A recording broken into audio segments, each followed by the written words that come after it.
Okay, so what you're saying is, your joke there is that I don't have enough friends to make use of this Frank Lloyd Wright architectural marvel. That's false. I have plenty of friends. My issue is with the design, sir. Please welcome to the stage Wisconsin's own former Lieutenant Governor Mandela Barnes and your state representative, Fran Hong. Hi, thank you for being here. Nice to see you, good to see you. Come on in.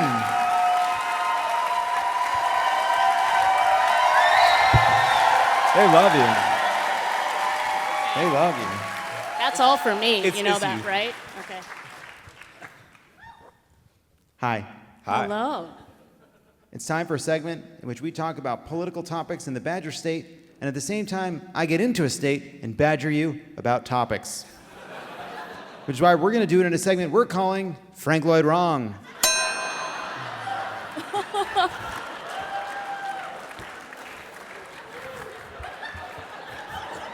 I'm really sorry. Fran, it's nice to have you. Thanks for being here. Huh? Just saying thanks for being here. Oh, I can't get my eyes off that turtleneck. Yeah. Oh, it's great. Yeah, we're saying no. Okay. Okay. No, don't do the pantsuit. Do the turtleneck. We're doing Frank Lloyd Wright. I can't do a turtleneck. I have a short neck. Some people have long necks. I have a short neck. I don't do turtlenecks. I don't really like collars. I can't tell you how much shit I got during my campaign for wearing turtlenecks sometimes. Really? I popped up on a Zoom one day, just completely unexpected, and I had on a turtleneck, and everybody just lost it. Right. No, and I'm with them. Fran, where are you on turtlenecks? Veto. Yeah. What do you think that is, though? No, you're right. You're right on the facts. Yeah. So what do we think the problem is? I clearly do not have a problem with them. No, I know. I think they're too close to like the half zip, especially Wisconsin male politicos, where this like weird half zip fleece situation. Oh, and yeah. I really think it could stop. So I think some people go overboard and they have like the overflowing turtleneck, and that looks a little weird sometimes when it's too much turtleneck. But like mine was between a moderately turtleneck Sure. and mock. And mock, yeah. Yeah, somewhere in between. Yeah. I think you just ruined turtlenecks. No, like it keeps the warmth in. This is a cold place. Right. What? I guess, yeah, because it's like, the thing is, a turtleneck is a sweater with a scarf you can't take off. Like look how much, like if it was cold, like so much warmth would escape through the collar. Right. With a turtleneck, it's like it's just all in there. Sure. No, and I see where you're coming from. It's practical. It is practical. It's not. People are saying Thank it's you. not. I guess it's just sort of like, I don't know, then you're inside. Okay.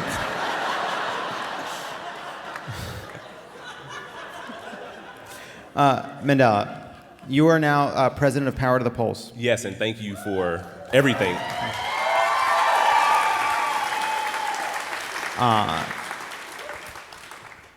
Can you talk a little bit about what Power to the Polls is doing to just get people in the fight right now, and what you're hearing in terms of what it's going to take to get the voters out that we need to get out? Oh, the easy question? Well, we can go back to fashion if you'd like. So if you look at this election like a turtleneck, there are those who are with us and there are those who will never be with us. So yeah, no, seriously, thank you and everything for that Vote Save America has done to support Power to the Polls. And everything that you've done to support Vote Save America. So, after my race, after the frustration, after, just thinking about how can I best, stay in the fight, how can I remain involved? I started by, with organizing, and I want to continue to be an organizer. It's very important to me to look at how we viewed our shortcomings and the shortcomings of our party infrastructure in general, and how do we fix it? And there has been a drastic decrease, I should say, in civic engagement and voter participation in Black communities, since 2012. This has just been the case. And my first organizing job, our organizing director said to us, there's no such thing as an apathetic voter, just a bad organizer. And that's something that's lived with me. I talk about this anytime I kick off a canvas, anytime I talk to young organizers, and I do believe that that's true. I believe that there is a way into the hearts and minds of people. We just have to be willing to take the time to do it. And so,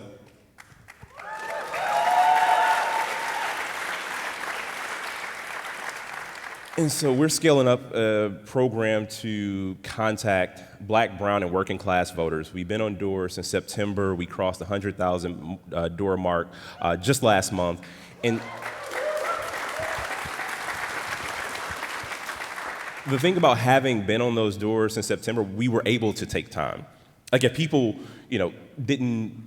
people had been fed all sort of misinformation. I like to say is this information versus disinformation.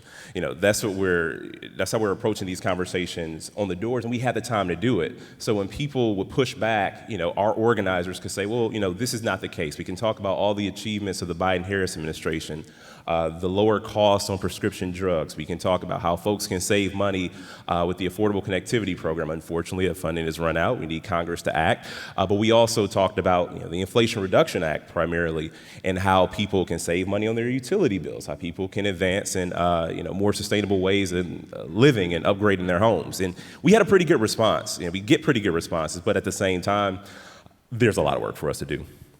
People are frustrated. Cost of living is still, through the roof. We need to figure out a real answer to solve those people's, issues. And if folks are feeling it in their pocketbooks every single day, it's a very hard sell to get them to come out in November. But we're talking about what the alternative was, because we don't have to say what a Trump presidency will be. People have experienced it. We have 4 years of evidence, and we also have 4 years of evidence of the Biden-Harris administration. We can compare the two, and things are drastically better overall, but we need to connect that on a micro level.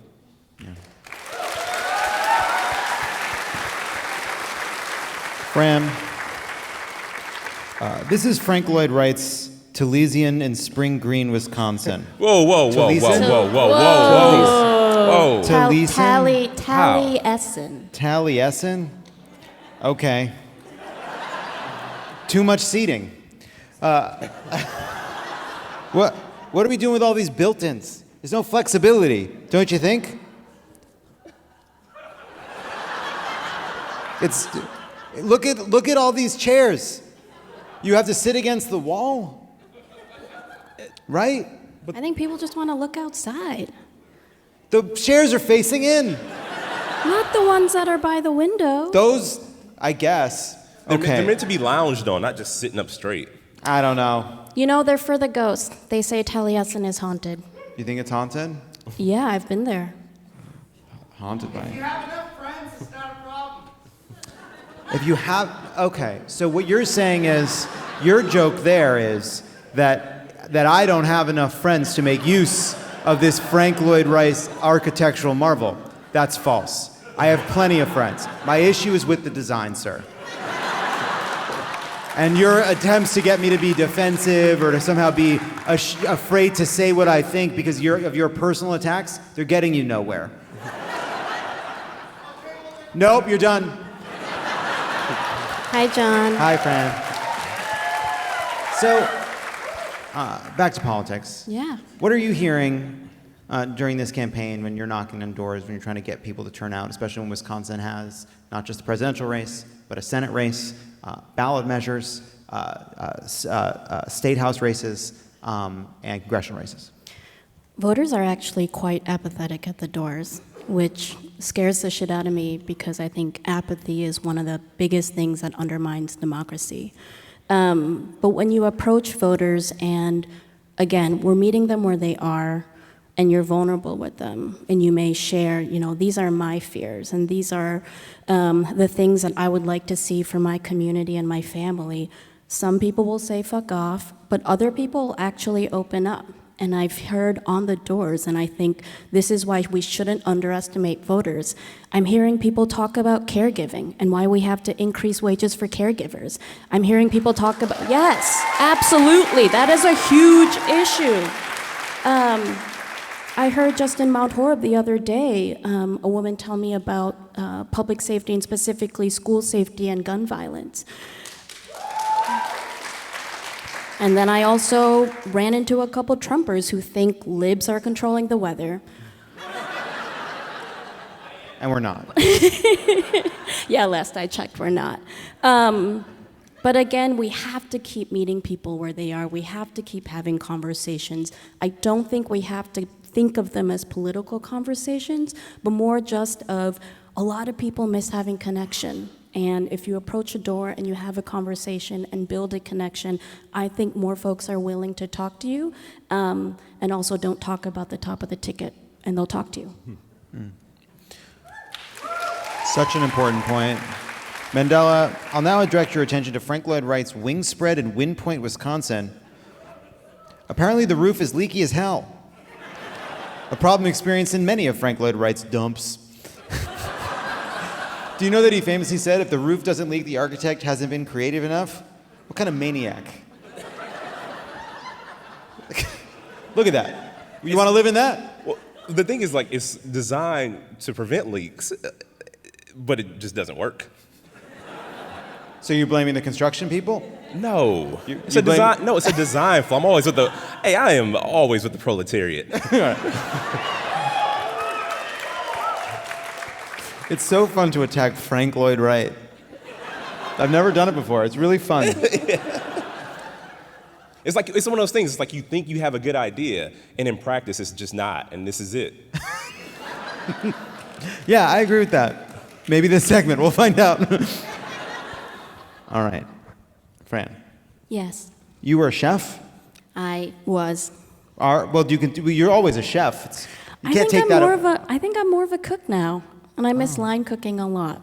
And What do you think? What is the difference between a chef and a cook? ego. Right. No, I actually think that line cooking is very much like building more of a democracy. And here's the thing.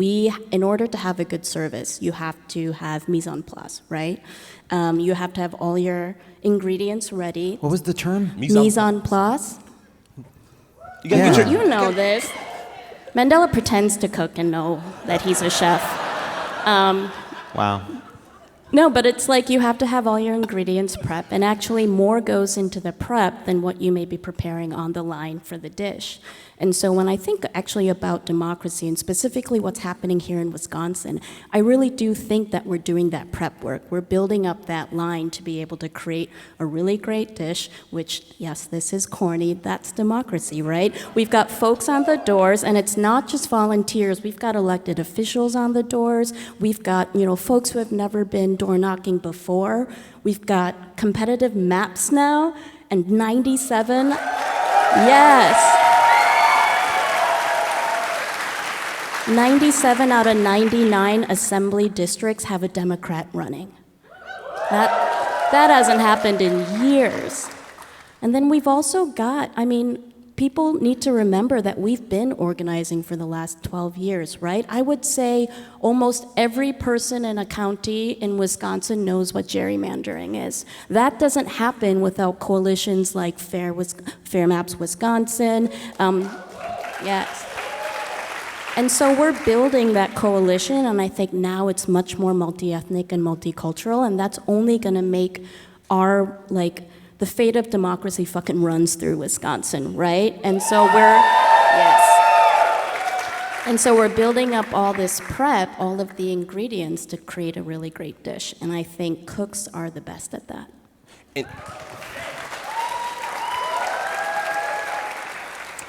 And if the mise en place is done well, it doesn't matter who the chef at the top of the ticket is. Well, okay. That's something. Whoa. Hey. Okay. I like that. Because everyone knows what to do. It's all there. planned. Yeah. It's all planned. And hopefully planned better than the stately Roby House in Chicago. You know what's good for a house on the Great Plains in the winter of 1909? Floor-to-ceiling fucking windows. Sure, it looks chic as hell, but everyone is shivering their asses off, saying, "Oh, we love it, Frank." Beautiful on the outside, total mess on the inside. Remind you of any podcast host you know? Care to comment? I feel like they just stole a bunch of stained glass windows from churches and were like, we're gonna build this now. Yeah, maybe that's what Frank did. You would have to have an Eric Hovde mustache to want to own this place. Yeah, that's right. That's right. Take that, Roby House in Chicago, which I believe is near the campus of the University of Chicago, and wasn't open the time I tried to go in.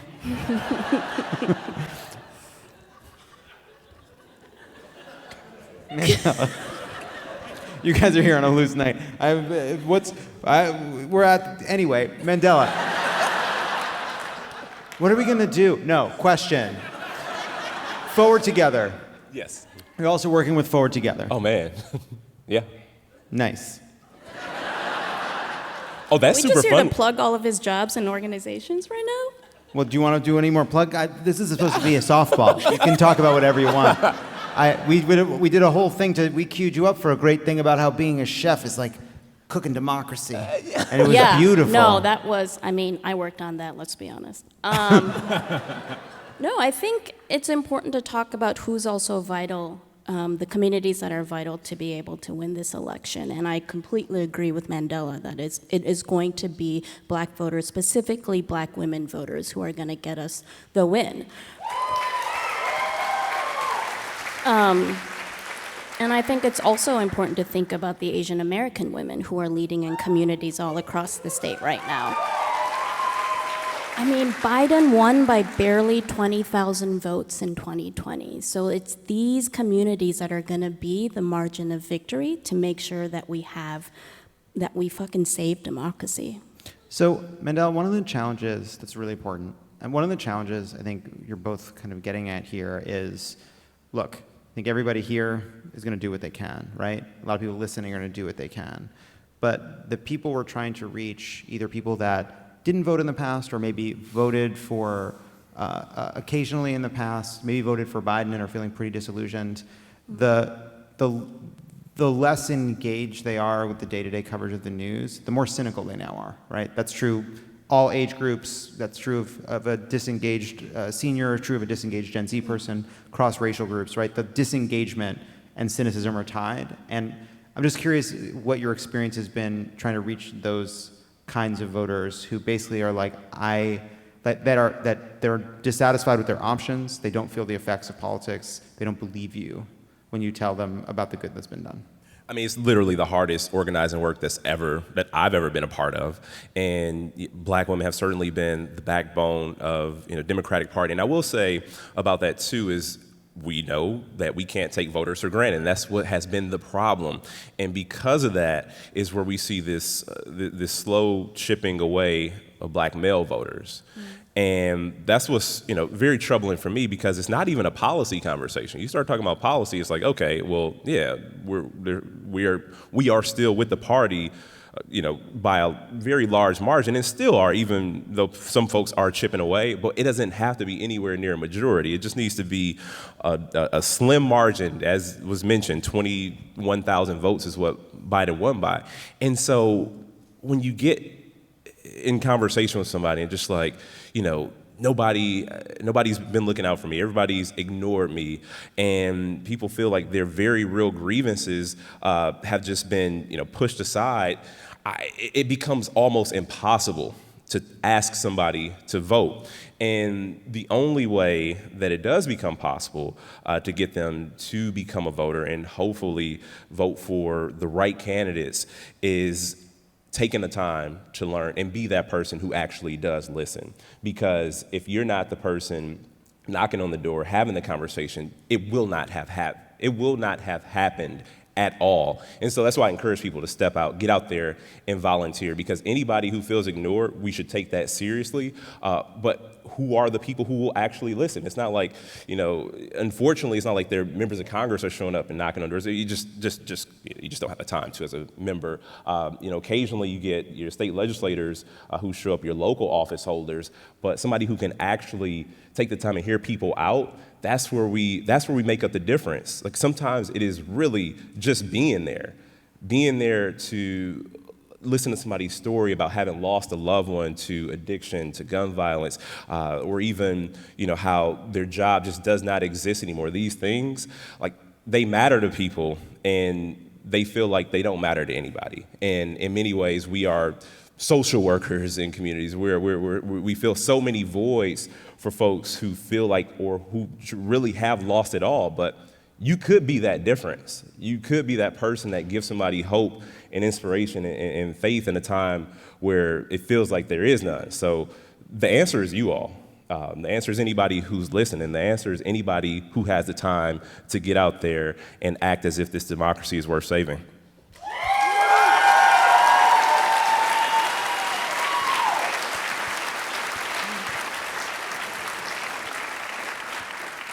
This is Falling Water in Pennsylvania.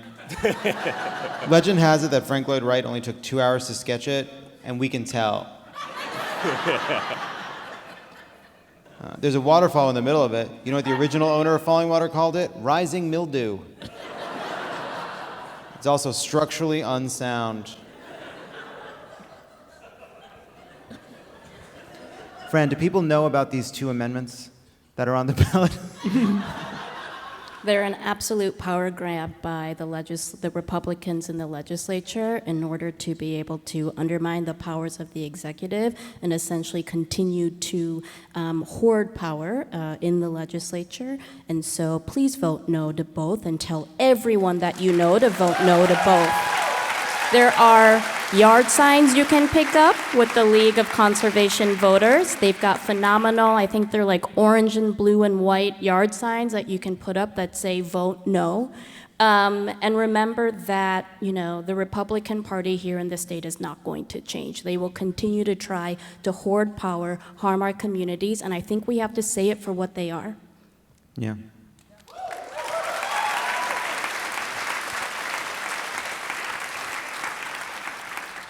I think Frank Lloyd Wright is probably a genius, What? I think Frank Lloyd Wright is probably a genius. I'm just kidding about it. If you really care about him because he's like Wisconsin, I'm just kidding about Don't. No. it. Yeah, I don't. Are we supposed to? Don't look at me. No, we don't care I went to about it. Taliesin. I went to Taliesin because of you. So he did come to. So Frank Lloyd Wright came to Los Angeles. I don't know when he leaves Wisconsin. I haven't read the Wikipedia, but he does come to LA, and it's after a gruesome murder. And then he builds these mausoleums buildings around LA. These giant kind of dark. They're actually in the movie Blade Runner because they're a dystopian future building, and they're inspired by like South American. Architectural, archaeological sites. Okay. I really don't think we're supposed to like this guy. And so it's like the whole thing. Like at some point we liked him and we don't. It's like Hulk Hogan. You talked about Hulk Hogan. Now I have to remind you, it did look kind of cool, but he's not the Hulk Hogan of our younger years. He's not. This isn't the person.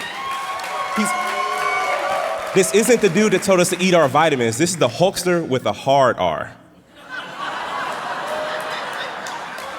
That's such an important point. And by the way, I didn't realize until this moment that part of the appeal that Hulk Hogan has to me is a sense memory from when he got me to take my vitamins. Because nostalgia. Because wrestling was on either before or after American Gladiators, and I used to love American Gladiators. As did I. Because of the articles. And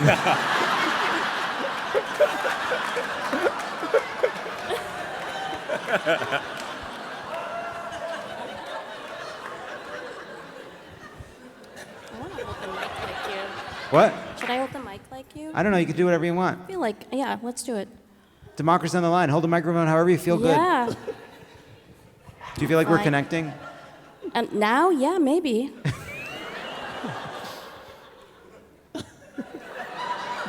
This is how you door knock, by the way. I door knocked today with Ben Wickler. You I knocked on did. doors today in Madison. Thank you.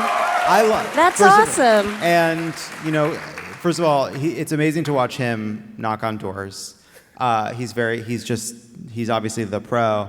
But it was amazing knocking on doors in Madison, which is obviously a strong, very Democratic area. But so it really is more about just turnout and reminding people. But you knock on the door, somebody opens the door, and they're like, yep, I'm voting no on those. I've heard about that. We're gonna elect the whole slate. We're gonna do this. They know the thing. They know that it was exciting. It was good. It's like they're getting the word out. So we were really, by the end, more trying to sign up volunteers because people are keyed in, which is cool.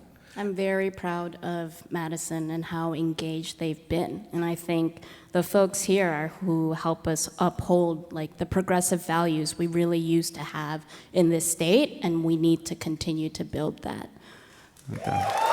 What is one thing that people get wrong with ramen? That you can be messy with it. You should slurp, you should get a bunch of shit on your shirts. This is the reason we had ramen bibs, especially for lunch regulars, because they had ties. So we gave them a ramen bib because it's not enough just to have a napkin on your neck, because that shit will bleed right through. And you can wear a turtleneck. Yeah. You beat me to it. You beat me to it. You beat me to it. Just fucking put an egg in there. Oh, man.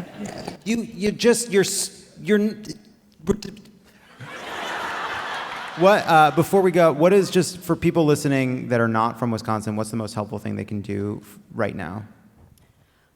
You can help us get more money.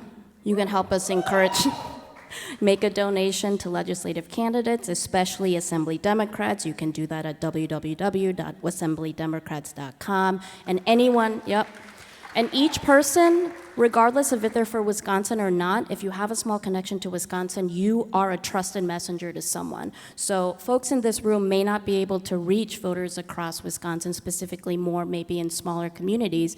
But again, if you're a trusted messenger, give them kind of the vision of what you want when we have a Wisconsin that works for everyone.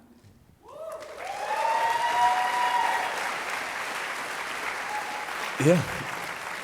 And could not agree more. And can support the work of Power to the Polls Wisconsin, powertothepollswi.org, and the vital organizing work that's happening. We need you to help save Wisconsin in order to save democracy. All right. Fran, thank you so much. That was great. Really appreciate it.